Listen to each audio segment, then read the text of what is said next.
Hello everyone and welcome. My name is Roberto Corona. I am an Italian anthroposopher and astrologer, and in this video we're going to talk about the next full moon in Leo on February 12, a moon that, as we're going to see, is the perfect manifestation of the last new moon in Aquarius, as the two charts feature very interesting symmetries. Now, before tackling the chart of the full moon in Leo, a brief note regarding Comet C 2024 G3 Atlas. We had talked about it in regard to its perihelion happening on January 13, that was basically occurring together with the full moon in Cancer. So the comet eventually dissolved completely around January 23rd-ish. Hopefully, the solar forces destroyed with the comet also the harmful astral nasties that it had collected during its journey through our solar system. So, as always, let's start from the last changes in the sky. On January 30th, Uranus has turned direct, while on February 4, the same day, we have a couple of things. Number one, Venus enters Aries. We can see her here in the chart in Aries. And two, Jupiter turns direct too. Also remember that Venus will stay in Aries for a long time because she will become retrograde between Aries and Pisces in March and April. So this is a full moon, meaning that we are reaching the peak, the culmination of the manifestation process of the etheric forces on Earth, in particular the process that started with the new moon in Aquarius on January 29, and we will see that in this chart this is very clear. But in general, as always, it is a moment of retrospect, of reviewing the past as the light of the moon is shed in the darkness of the night. It is also a time for awareness, revelation, liberation, release, and purification.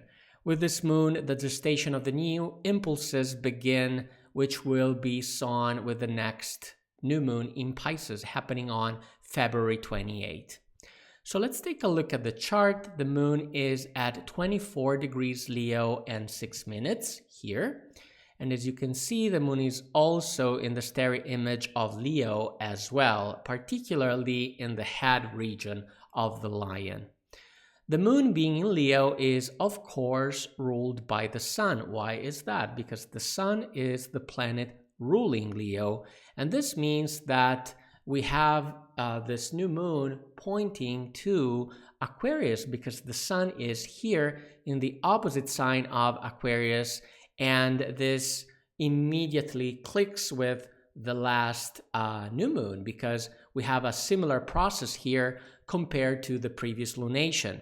So if you remember, in the previous moon, we had a stellium in Aquarius, right? And all that energy was running, so to speak, in the opposite sign of Leo. But this time we have the other thing around. In this case, we have a full moon in Leo ruled by the sun, which brings us back to Aquarius this way. So the new moon in Aquarius was pointing to Leo, and the full moon in Leo is now pointing to Aquarius. And this means that there is a perfect symmetry here. On top of that, the sun is also in conjunction with star Deneb Algedi, the tail of the Capricorn. So here it is. We have the sun here right on top of this point that is the tail of the fish goat here.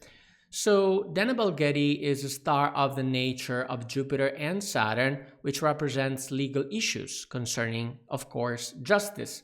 In fact, it is also called the judicial point, so it is a very interesting star that we're going to take into account. Now, on top of that, the sun is also in conjunction with Mercury, as you can see here, and this planet, Mercury, is involved in the major configuration of the chart, which is, very simple. It's just a T-square formed by the luminaries and, of course, Uranus that you can see here. So this configuration is definitely bringing a lot of tension in the chart, and we're going to take into account that as well. So let's tackle the meanings of the chart, as always, starting from the physical meanings. So from a physical point of view, a full moon in Leo represents our leadership skills, right? So we have the full moon, manifesting herself completely in the night because she is shining like a sort of golden coin in a zodiac sign that of Leo, who wants to show their own skills. Leading by example, becoming a leader, these are all Leo significations. So definitely this impulse wants us to guide people somehow. So this means that on the one hand, we are called to access within these forces to show, to manifest our leadership skills. But on the other, we're also called to confront those we are leading or helping, representing precisely by the forces of Aquarius. Now, in this regard, Mercury, that is here, conjunct the Sun, is sort of inviting us to communicate and discuss in order to overcome all the tensions present in the chart. And in fact, the squares of Uranus here, these red lines, they are suggesting that the decisions made by leaders and the changes they wanted to bring about might not be fully in line with what people truly want. This could definitely lead them to resist change or to even rebel against the powerful. So questions may arise such as, what did they do? Or most importantly, how was it done? So as you can see, we're facing here the direct consequences of that process that began with the last new moon in Aquarius. Now, other physical meanings may concern technology and communication, and this due to the Uranus-Mercury square, mainly here, that could cause malfunctions. Although I have to say that the receptions are all in all good, given that Mercury is in the sign of Uranus, being Uranus the modern ruler of Aquarius. Also, cryptocurrencies could be affected as well, as we had often seen with Uranus in Taurus, especially eclipses a couple of years ago.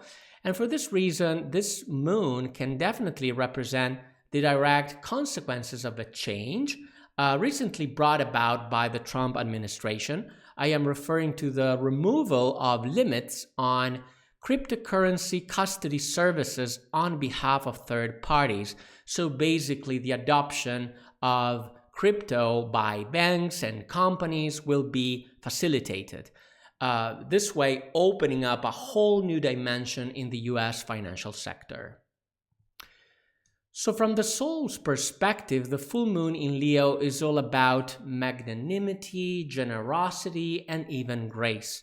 So this means that this moon invites us from an inner perspective to draw on our nobility of spirit, so to speak. In particular, the heart gesture of Leo in this regard can guide us toward forgiveness. Now, forgiveness is a very, very complex process that can be very challenging. And in fact, forgiveness is not about, turning a blind eye, but it is about really understanding the benefits that this action can bring, not only toward others, of course, because we are forgiving them, right? But also toward ourselves. After all, it is the image of the queen, a feminine archetype that is shining in the sky in the form of the full moon in Leo. So we have Leo, the zodiac sign of royalty, and the full moon, a feminine archetype. So she is shining as a queen in the sky. And the queen represents not only this gesture of grace, but also the ability to listen to the will of the people. Remember that in these terms, the queen represents also that part of the king open to the soul of the people, listening to them, right? So the T-square with Uranus, in this sense, is all about this magnanimity and a will of forgiveness, yes, but aimed towards, a form of freeing ourselves from internal tensions. So this is, of course, a potential in the chart, is not granted. Basically, we need to overcome the stubbornness and rigidity of the fixed signs, because this T-square is happening among three fixed signs. Now, from the spiritual standpoint, we want to remember that the Sun is in conjunction with Deneb Algedi, a star of the nature of Jupiter and Saturn, and again also called the judicial point, and for this reason closely connected to justice. And we see that from a spiritual perspective, that here we are faced with a tension between two forces, I would say. Forces of justice represented by the Sun, of course, in Aquarius, which is all about social justice, and the Sun is also in conjunction with a star related to justice, Deneb Algedi, on the one hand. On the other, we have the forces of grace represented by this lunar queen. Now, this means that we must find this midpoint, this compromise between justice and grace. And of course, we are called to make a decision, right? To really clear our mind, deciding what we want to do. Do we want to forgive? Do we want to bring justice, right? Now, on top of that, the moon can be found in the starry image of lion, down here, in the head region of the animal, meaning that the moon not only channels forces of grace into the soul, but also invokes the spiritual forces of the starry world through the aid of the lion constellation. Now, in astrosophy, the spiritual forces of the lion are the forces of the spiritual hierarchy of the angels, which here, through the noble heart of tropical Leo, act by instilling this moral images into the astral body of the human being. This is a process that Steiner describes very, very well. So this way, the impulse toward grace can align up with the work of the spiritual hierarchy immediately higher than the human being, the angels, to manifest these powerful moral images down on earth, images directly inspired by the spiritual world.